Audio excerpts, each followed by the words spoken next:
Good afternoon. I appreciate you all being here. I'm just good coming off a win for sure. Proud of our guys, how they prepared for that game. You know, as we said all week long, keeping them focused on that was definitely a task. I think our coaches did a good job of working that every day, and I think our players did as well. I'm not sure the defense quite believed us early on that was a good team we were playing, and you know, we did not play great there in the first quarter, but credit to them with their response and how we bounced back. And I thought we played more our style the rest of the game. And then offensively, I thought it was tremendous. Good execution of a plan, and to see Deuce get out there and get his first snaps and play like that was pretty amazing. It was awesome. See his teammates rally around him and really respond. So it was good in many ways, a complete team victory. And so that was what we were shooting for. And so now, obviously, we are on to this week. It's the greatest rivalry in college football. It's you know, a game that means a lot to a lot of people down here, and certainly to our team, our coaching staff. So we had a good practice this morning. We're already on to that, and our preparation has started. And we're looking forward to the challenge and the task. They're a really good football team. They're well coached in all three phases. They have playmakers at all spots, and you know, I think their numbers, their stats, their record all speak to that. They definitely perform at a high level, and they've played some tough games and played well in those games. So we know it's a great challenge, and we are looking forward to it. DJ, what's this week like for a coach when you have no classes, no students around? It's kind of all football, training camp. What's that like as a coach as you get a team prepared for a big game like this? Yeah, it's a great opportunity to prepare yourself to have pro mindset. I think, you know, you ask the whole locker room, hey, what guys want to go play in the NFL? I think all hands would go up. So, all right, great. You have a chance to be a pro this week and really have the mindset of a pro, which is, you know, to take care of your body, number one. It's late in the season. There's not one guy in there that feels 100%. I mean, you go through an SEC season, you're going to be banged up, but you got extra opportunity now without other things, classes and tutors and everything else going on, to take advantage of the training room and get off your feet and rest and eat right and all those things that we're talking about. So we've really gone through A to Z with them of what that looks like, what that means. Get in here, watch extra film, and it was cool to see their response. Our guys embraced that challenge. Our leadership has done a great job with that, and I think, you know, I just was walking through right now. I mean, you see guys in the building, and I anticipate seeing that all week long. Yeah, you mentioned banged up. You had a few guys banged up this past week against Mercer. I mean, what's their status? Is anybody right now concerned of not being able this week? No concerns. We did have a couple guys get banged up in that, but I think everyone will be, you know, good as we work through the week right now. Hey, DJ, back here. Deuce obviously played phenomenal last week. Just your assessment of him now that you've seen the full tape, and is there any opportunity, rather it be as a starter or a package, where you could foresee him playing quarterback this weekend in this game? That's a great idea. I think, well, I'll take that back upstairs. We'll see if we can get that done. Deuce showed, I think, to everyone what we see at practice quite often. That's what we expected from him out there. I guess expectation, I don't want to say, I mean, it was really his first time starting, playing, all that. He exceeded expectations, but we know what he's capable of. You know, I think I said after the game, but one of the coolest things about Deuce is just that he's got that demeanor about him where, I mean, at no point did you feel like Deuce was nervous or how's he going to respond or play. It was kind of like he was, you know, Deuce, you're the starter before the game. I mean, he just has the same look about him, and I think that's great as a teammate when your quarterback looks that way. I mean, that just kind of puts a calm in everyone around him, and obviously he performed at a really high level. I mean, he had the big plays, explosives. Everyone saw that, but I think he did a great job of just going through his reads, making the right decisions, kind of operating the offense the right way. You mentioned the injured guys. What was the nature of Keldrick's injury? And then you're just kind of reiterating on that. Y'all aren't concerned about him being out for Saturday? Yeah, no, Keldrick, he'll be ready to go. He's got dinged up a little bit, and we made a decision at a point in that game where we don't need to keep playing him in that game based on this, you know, the situation. DJ, just your thoughts on Ty Simpson, their quarterback, and how effective he's been so far this year, and ability to match up with him. What's going to be most important for you guys going up against him? Yeah, I think he's played at a really high level. And, you know, we're here at the end of the season, so you get a chance to watch the whole menu of all the games. And I think he does a really good job. But he he commands that offense. They give you multiple looks and with shifts and motions, and you could tell his eyes are in the right place. He knows where to go with the ball. Rarely is he kind of off cue of what the defense is doing and where to go with it, at least. And he can make all the throws. I mean, you see him, they push the ball down the field. They have a lot of vertical route concepts, and he can get it where it needs to be. He's got good playmakers to throw to, and I think he understands that. And so it's definitely a challenge. It'd be our toughest challenge, I think, of the year. They've struggled to run the ball this year. However, their receivers, they have 4 or 5 guys that can make plays. From a defensive standpoint, trying to scheme for that, is it sometimes just picking your poison, or does the coverage dictate what they look like offensively? Yeah, I think, something with them too is they probably count a lot of their run game as perimeter screens and quick passes to those receivers. I think they do, they're creative about getting the ball to their playmakers and get it to them fast and let them run with it. So I think that's an extension of the run game. I know it doesn't show up in stats as run game, but that's a big part of it. I think, I don't know. They have very talented backs. I think their offensive line is really good. They're athletic. They do a good job of moving on their stretch and getting on the perimeter.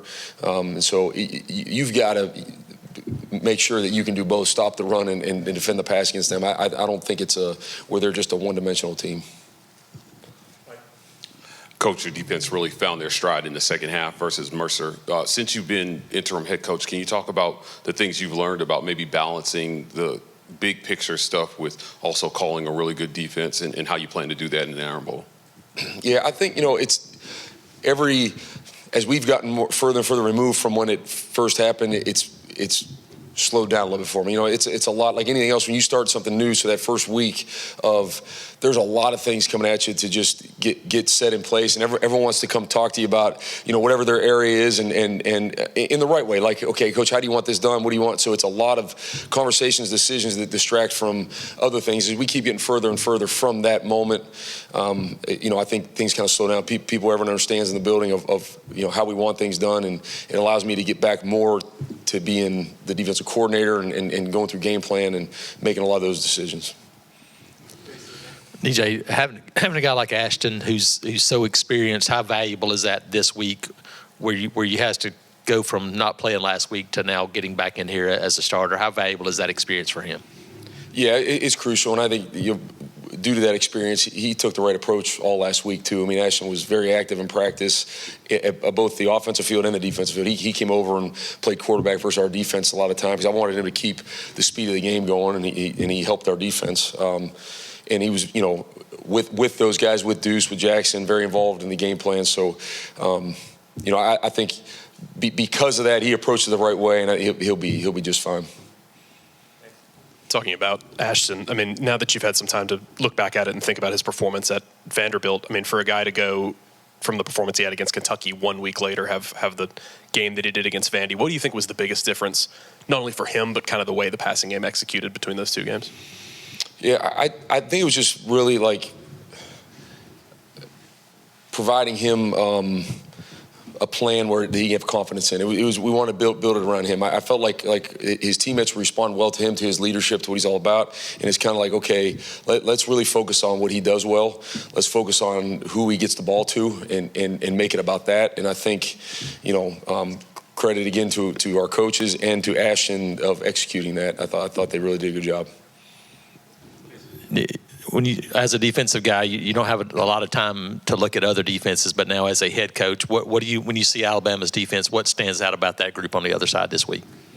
The first thing to say, they're active on the ball. They make plays on the ball. They do a good job of takeaways. They do a good job of playing the ball down the field. I think their pass defense is excellent, and I think up front, they're physical. They do a good job of getting the quarterback, affecting the quarterback with four, and so I think they're very active about it. We got to do a great job protecting the football, making good decisions with the ball, and sustaining drives that way. It seemed like the running back struggled to get going a little bit against Mercer. I guess, what did you guys see there when watching the film, and I guess how important will the running game be on Saturday? Run game will be critical. We need to establish the run game, and that's a thing for us that we feel we always need to do. That gives you an advantage in the game.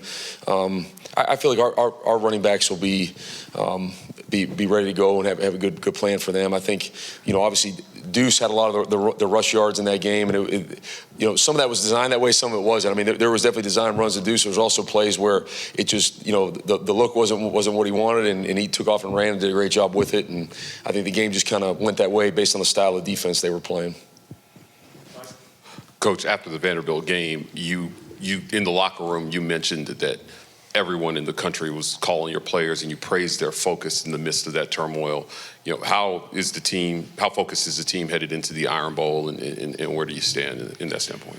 Yeah, I mean, I think that reached an all-time high probably last week with the contact and distractions. I think this week I really believe our guys are going to be totally locked into the task at hand.